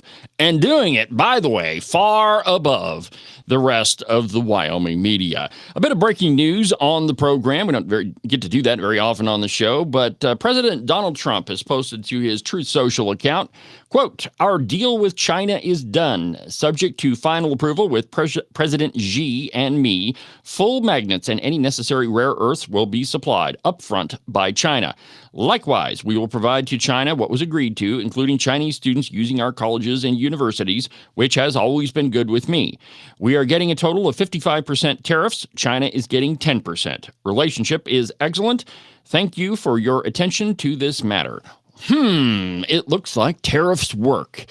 So much for what the media told you and tried to get you to believe, that it was going to destroy the entire American economy. The tariffs, it was going to jack up inflation, even though tariffs have nothing to do with inflation.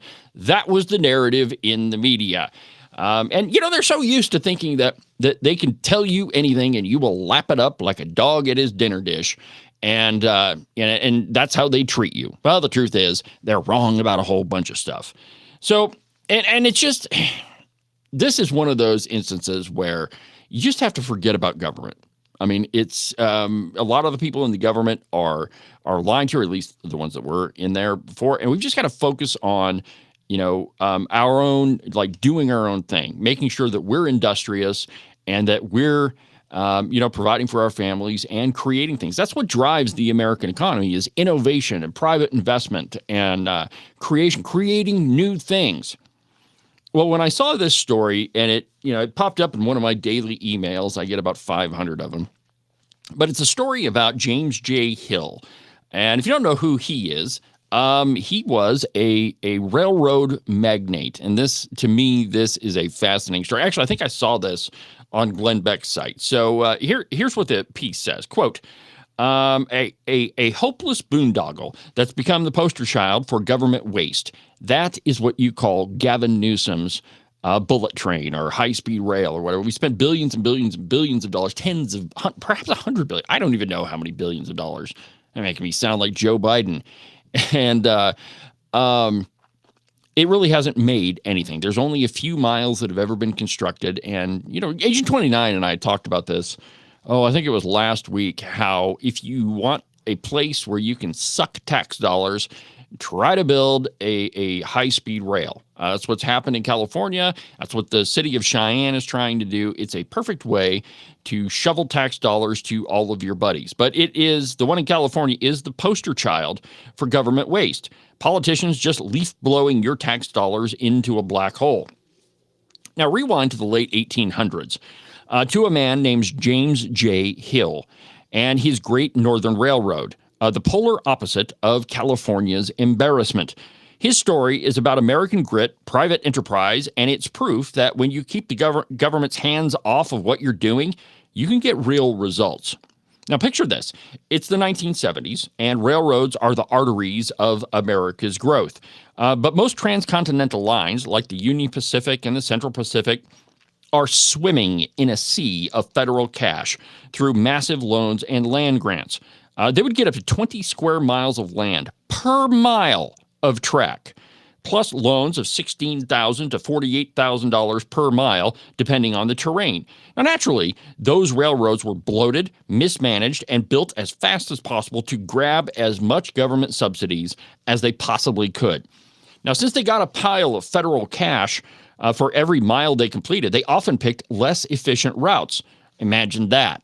If the government's going to pay you for each mile, you're going to get as many miles out of it as you can.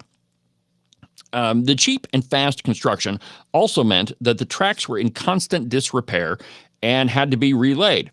You don't suppose that was done on purpose, do you? That if you're getting paid for every mile of track that you put down and you have to replace them, and maybe you could get paid for that second mile too. Anybody remind you of anything? Perhaps, I don't know, federal tax dollars going to a high-speed rail? By the financial panic of 1893, most of them were bankrupt, bleeding money, and begging for more bailouts. Enter James J. Hill. Now, he was different. He didn't want Uncle Sam's money. It's not Uncle Sam's money, it's your money, but he didn't want Uncle Sam doling it out. He spent 3 years researching the bankrupt St. Paul and Pacific Railroad, ensuring it could be profitable with strategic expansion. In 1878, Hill and his investment partners bought the SP&P with their own money. No federal loans, except for a single small land grant in Minnesota that they needed to connect their line to the Canadian Pacific Railroad. Hill carefully used the profits of this line to further fund expansion and avoiding excessive debt. By 1893, the Great Northern Railroad attached Minnesota all the way to Seattle, built almost entirely with private capital. Now, why did Hill's Great Northern become the gold standard? First, it was efficient. Hill was obsessive. He scouted routes himself, picking paths like Maria's Pass, the lowest crossing across the Rockies, saving millions of dollars by avoiding tunnels. His tracks had low grades, minimal curves, and were built to last. And he did it, again, with all private money. Second, Hill didn't just build tracks. He built an economy. So he would build the track and then build the economic infrastructure needed to further fund his railroad and help everybody along the way. He attracted settlers by offering cheap fares, free seeds for their farms, and even programs that taught them better farming techniques. He invested in timber, ensuring that freight kept rolling. The result, his railroad always had plenty of customers, cargo, and cash flow. The federally funded lines, on the other hand, often ran through barren land, chasing land grants, and not profits. Hill reinvested profits, kept debt low, and outmaneuvered the government's new rate controls that crippled his competitors. By 1901, he controlled the Northern Pacific and the Burlington lines, creating an empire that still exists today.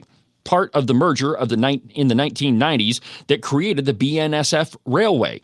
That's the train you see going through many Wyoming towns. That is the power of private enterprise, not government bloat. Just hard work and vision, stick-to-itiveness, and doing things more efficiently and doing things themselves. Hard work and industry always beats a government handout anytime you can make it happen.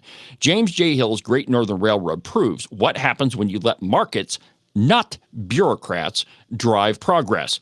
Hill's legacy reinforces a vital truth, that if you keep the government out and let builders build, America will succeed. It is proven time and time again. Once you inject the government into anything, it creates a bloated mess that is inefficient, and it just feeds the greed of the people that are involved. Hence, the high-speed rail in California, and if it comes to fruition, the high-speed rail in Cheyenne, Wyoming. I can't even believe that we're talking about this, but there again, you got a bunch of liberals in control of our capital city. So, it makes sense that they're going to try a high-speed rail, or at least they're going to study it. Oh, and by the way, on that, we've still got some operatives looking for where that money actually came from. There's roughly $200,000 grant to study if it's possible to have this high-speed rail. And it's not just from Cheyenne to Denver. They want it much bigger. But anyway, back to Hill. He built the Great Northern without the advantage of massive government land grants, and that helped fund construction of his other lines. Now, the New York Times later reflected that, quote, skeptics regarded his plans as impossible of successful completion, and the extension of Minnesota to the Puget Sound became known as Hill's Folly. Critics said that he was building through a country of barren people, which could give his line no tonnage and which would mean ruin. Is any of this sounding familiar? Is this not the same bullcrap that the media would spew today about any sort of private investment? But they reckoned without the genius of the empire builder. He laid rails westward at a rate of a mile a day at an average cost of $30,000 a mile. And as he went, he left a trail of embryonic farms and homesteads by the rail side. Thus was the foundation laid for the coming empire. Now, the empire builder paid himself no salary from the railroad. His gains came straight from the stock of the Great Northern Railroad. Now, once the main Great Northern Line was complete, he began the process of building an empire around it, making the land produce so that his railroad could transport its products to market. So it was a beneficial mutual relationship. The guy had vision, right? Build the railroad and then build the economy that will support your railroad into the future. This is exactly what we need right now, not people who, are putting up windmills. And the only reason that they're doing that is they get government subsidies. That is the ridiculous nature of where we're at. And the governor and the slid board, not to get off on a tangent, but that's exactly what they're doing. They are the guys that took all the government money to build their railroads, and they built them circuitously so that they could suck up more government money. That's exactly what's happening there. And by the way, those windmills, they will never be profitable. They are only profitable because of the government subsidy. And it doesn't matter how many you put up, none of them are going to equal the amount of power that comes out of one coal-fired power plant. And once we get rid of Governor Gordon, and I'm afraid we're going to have to replace most of the people on the slip board because they're just, recently, let's just call a spade here. They are just Go Green Gordon's yes people. That's what they are. Like everything that comes from Governor Gordon's mouth, yes. And there's that dumb idea that we have to We have to make whatever money we can off of state land. Well, it's true. The Constitution does say that, but that doesn't mean that you have to get in bed with every low-profit boondoggle that comes around. Why don't you use some business sense and create something that is sustainable, not these dumb windmills? But anyway, back to Hill for a minute. So Hill ran demonstration trains to nascent wheat farming communities across the West. Farmers could take advantage of onboard experts who taught methods of extracting the maximum amount of wheat per acre. So he taught other people to be successful, which in turn made him successful. As grain crops began rolling in, Hill reduced freight charges so that farmers could efficiently ship their yield to market. Like the Northern Pacific, the Great Northern promoted the territory along its rails to immigrants through promotional materials. Trains carrying hopeful immigrants rolled in and in due time carried wheat, cattle, and other farm products out. Hill encouraged farmers to utilize more scientific methods to raise their crops. He created an economy, and that's what entrepreneurs in America do. We don't look for government handouts. I mean, you don't try to build the The phrase used to be the bridge to nowhere, or the dam that doesn't carry any water. We've got one of those in Wyoming too, a dam that has never filled up. But now it's like the high-speed rail to nowhere. I mean, and it is the boondoggle of all liberal politicians. And wherever they show up, there's always these stupid projects that if you allowed the free market to operate first, if there was a need for a high-speed rail, it would already be built. The free market would build it. It's no different than the Great Northern Railroad. It's no different than the Union Pacific. It's no different than what James Hill did. No different at all. But yet government steps in and decides that we're going to build this stupid thing, and the only thing that it's doing is sucking more of your tax dollars. And it's absolutely incredible. The one thing we're supposed to do when we learn from history is you learn it so you don't repeat the dumb mistakes people made in the past. And I don't know how else to say it, except that if you're thinking of a high-speed rail, maybe you're in the wrong party. Just saying. By the way, I think I should call these idiots down to Cheyenne and find out exactly what they're up to. Did you hear the news yesterday that Trump and Pete Hegseth were talking to members of our armed services? One of the great things that came out, and it's, I don't know. I mean, let me just tell you about it, and then you decide whether it's a good thing or a bad thing. I think it's a good thing, but let me just play it for you, and then we'll decide. But the first piece of audio I have for you, I mean, and there's no question about this one. This is absolutely a good thing. Pete Hegseth is hitting the nail on the head. But here's what he had to say during his speech. This one, there's no controversy about. Well, I mean, there is if you're on the left, but for among us thinking conservatives, no controversy at all. So we'll play this one, then we'll get to what Trump said. So at the Defense Department, we're doing three critical things at his direction. Number one, we're restoring the warrior ethos. We're getting back to basics. Standards, accountability, readiness, training, warfighting, lethality. We're not a college or a university. We're not interested in your woke garbage and your political correctness. There you go. The U.S. military's one job is to be the most efficient and lethal fighting force on the face of the planet. That's their job, not to engage in social justice experiments, proffered by idiots that come out of academia or people who are masquerading as women. That's the Assistant Secretary of Health that I was referring to there. So there's no question about that. Now, there may be some controversy about what part of what Trump had to say. So I'm just going to play it for you. I'm not going to preface it or anything. So you just listen to it, and then we'll talk about it after. For a little breaking news, we are also going to be restoring the names to Fort Pickett, Fort Hood, Fort Gordon, Fort Rucker, Fort Polk, Fort A.P. Hill, and Fort Robert E. Lee. We won a lot of battles out of those forts. It's no time to change. And I'm superstitious, you know, I like to keep it going, right? I'm very superstitious. We want to keep it going. So that's a big story. We just announced that today to you for the first time. They said, why didn't you wait till Saturday? I said, I can't wait. All right. So he's renaming, I don't even know it's renaming. It's renaming the renamed forts that were named after Confederate generals. And let's just talk about Robert E. Lee for a minute. Do you know why Robert E. Lee's statue is at a bunch of universities?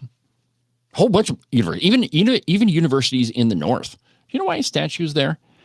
Because he did a lot for education. You know, he wasn't just a Confederate general.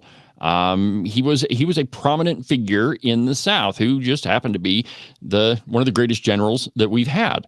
And he just so happened to be a general of the South. But one of the reasons he's got statues at all of these different universities is because he did a lot for education.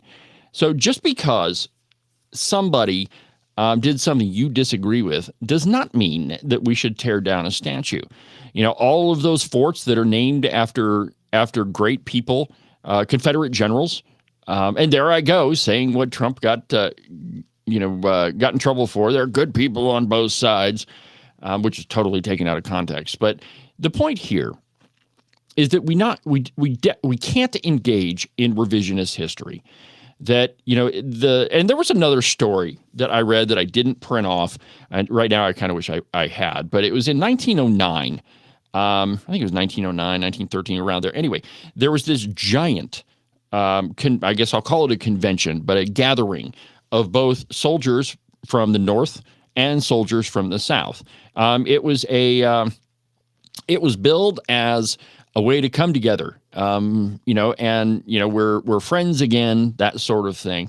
But the whole point of it was that you had two sides that fought against each other during the Civil War. And after that war was over, we all became Americans again, or United States citizens again. We were all part of the same union. And then after the Civil War, we were able to put those differences to bed. But it is the media that doesn't want to put those differences to bed. Now, during that same gathering, Woodrow Wilson, who, by the way, I hate that guy. Woodrow Wilson was one of the most racist presidents we've ever had. And I would argue one of the most dangerous, probably the most dangerous president we've ever had. But anyway, he showed up to speak at the gathering. And the whole reason was to say, hey, now we're coming together. And it really wasn't that far removed from the Civil War. I mean, the early 1900s, we're only talking about, 30, 40 years removed from the Civil War.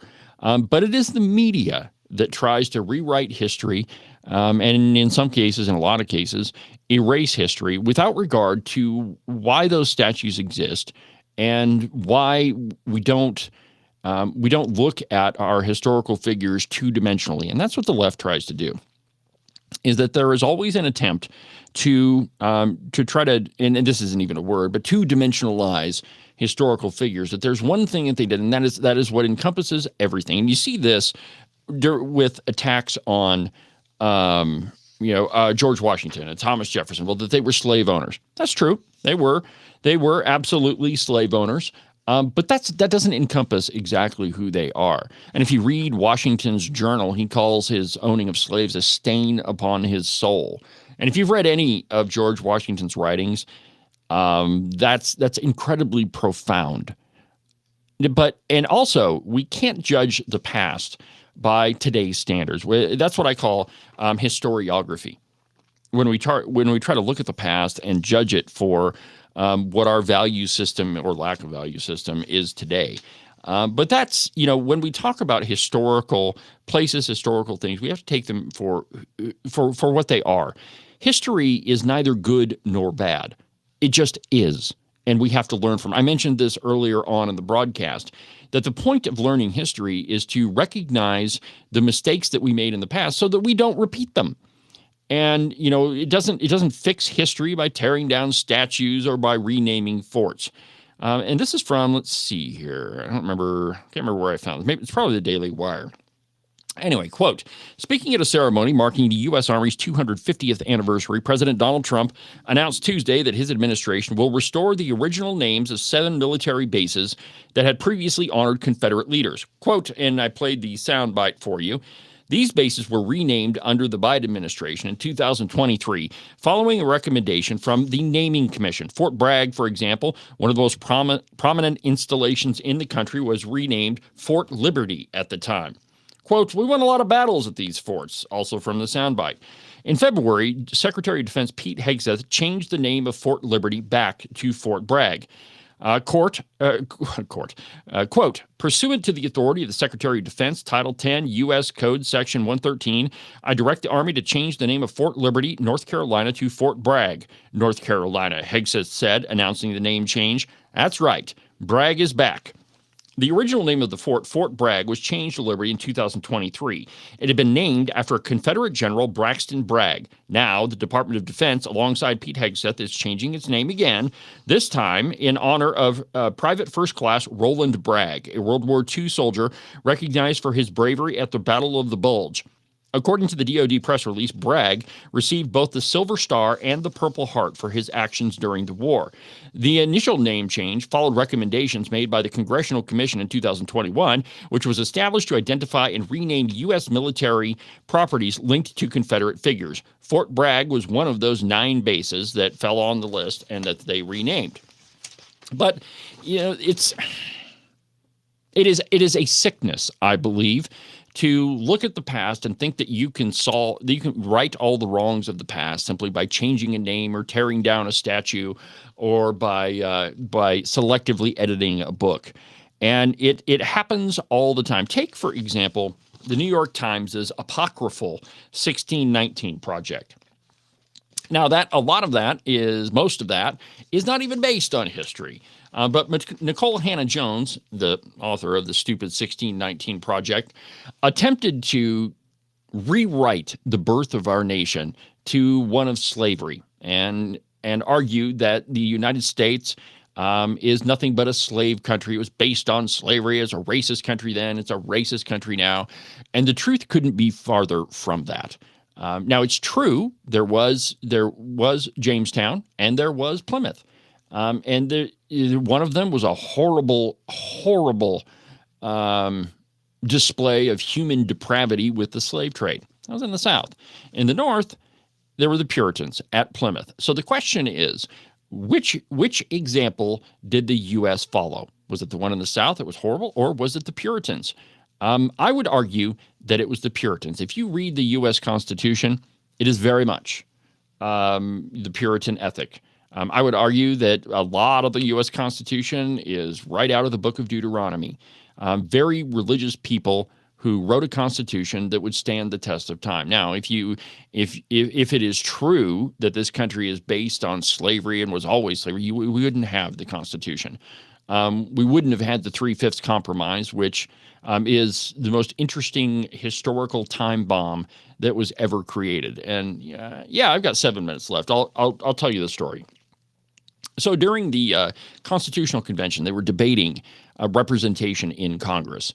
And the question was, well, how do we determine how much representation a state gets? And the first inclination was that it was going to be about property. And this suggestion came at the end of the day, right before they were going to adjourn. And so where they left the discussion is, well, representation is going to be determined by property. Well, the guys in the South, they thought this was great. Think about all the property that they had, all the slaves that they owned. Now, the guys in the North, they were pretty smart. They said, well, property. So they came up with a list of their property, too, which included land and, all manner of property. And they came back and they said, all right, so you've got your property, we've got ours. And, obviously, the guys in the North won that little debate. Well, it was decided that property was probably not a good basis for representation. And so they decided that it would be based on population. Well, again, the same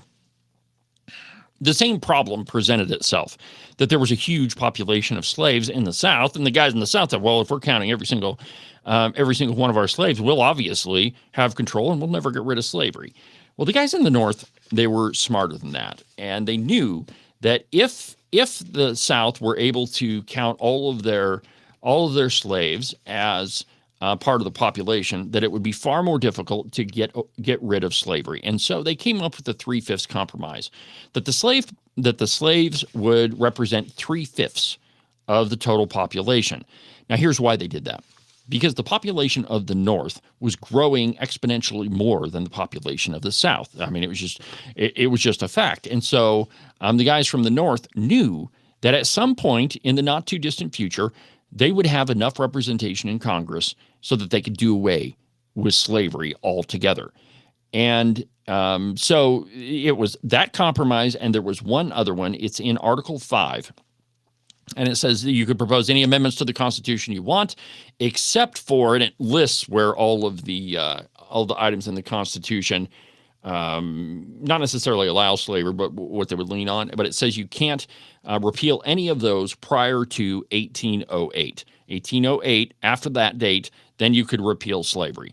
So the 3/5 compromise, the one that people like Nicole Hannah-Jones, the 1619 Project, all these people that want to tear down our history point to and say that is evidence that this is a racist country and the Constitution is a racist document, really is the biggest historical time bomb that was ever created. That it didn't take too long for the guys in the North or the abolitionist movement to have enough votes to do away with slavery. And so anytime we look at history, again, we have to look at it not through our own perspective and judge it based on our own value system and the way that we look at the world. Rather, we have to judge history in the context in which it was made. That's the only way that you can get the true lessons of history.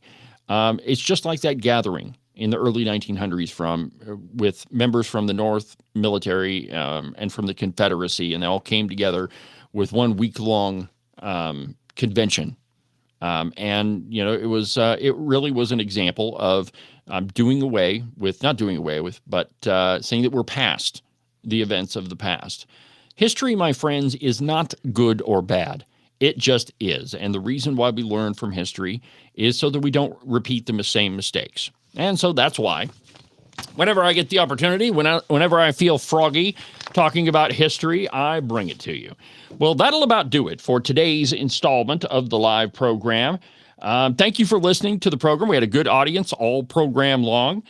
Make sure you tune in tomorrow for Open Line Friday, 2 hours of taking calls. I cannot wait. It's, the more calls, I really do love talking to you. By the way, you don't want to miss an episode of the Cowboy State Politics podcast that's published every Monday, Wednesday, and Friday, and you can listen to it at the website, cowboystatepolitics.com, or anywhere that you get your podcasts, and you can listen to this program every Tuesday through Friday from 8 to 10 in the morning. But for now, from the base of the Bighorns, I'm David Iverson, and this is Cowboy State Politics Live. See you tomorrow.